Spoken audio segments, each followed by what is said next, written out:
প্রিয় চকরিয়া পেকুয়াবাসী, আজকের এই মার্চ ফর দাঁড়িপাল্লায় দাঁড়িয়ে আমি আপনাদেরকে বলতে চাই, আমাদের প্রিয় বাংলাদেশ, আমাদের জন্মভূমি, আমাদের প্রিয় স্বদেশ বাংলাদেশকে আমরা প্রাণের চেয়ে বেশি ভালোবাসি।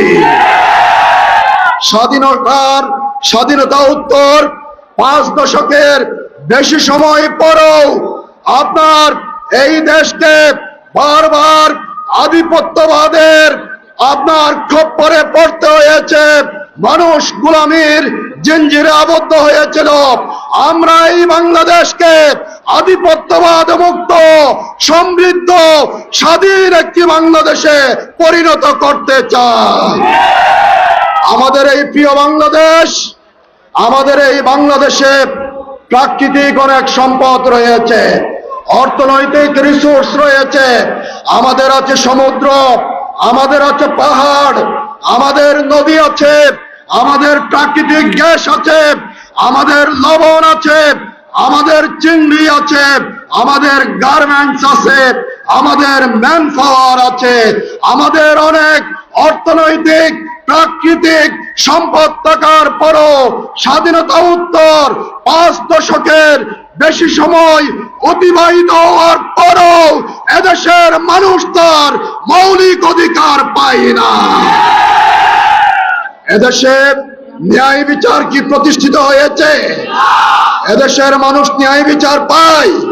যদি একটা দেশে, একটা রাষ্ট্রে ইনসাফ না থাকে, ন্যায় বিচার না থাকে, আপনার জীবন, আপনার সম্পদ, আপনার সন্তান সন্ততি, আপনার পরিবার, আপনার সম্পদের কোনো নিরাপত্তা কি আছে?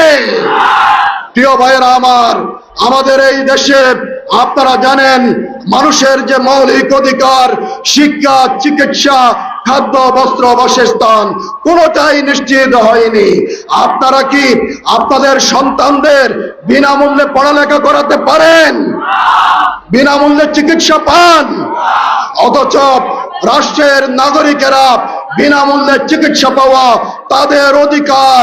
আজকে আমাদের মতো প্রাকৃতিক সম্পদ আছে এইরকম রাষ্ট্রগুলো পৃথিবীতে উন্নত রাষ্ট্রে পরিণত হয়েছে, কিন্তু 5 দশকের বেশি সময় অতিবাহিত হওয়ার পরও বিগত শাসক গোষ্ঠীদের ব্যর্থতা, স্বজনপ্রীতি এবং দুর্নীতির কারণে বাংলাদেশের সম্ভাবনাগুলো নস্যাৎ হয়েছে।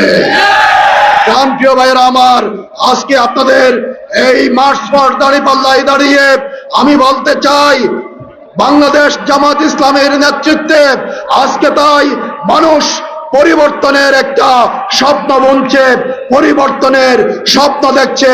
আজকে বাংলাদেশকে নতুন ভাবে গঠন করার জন্য জামাতের নির্বাচনী ঐক্যে আপনারা দেখেছেন ইতিমধ্যেই বাংলাদেশের মুক্তিযোদ্ধারা ঐক্যবদ্ধ হয়েছে।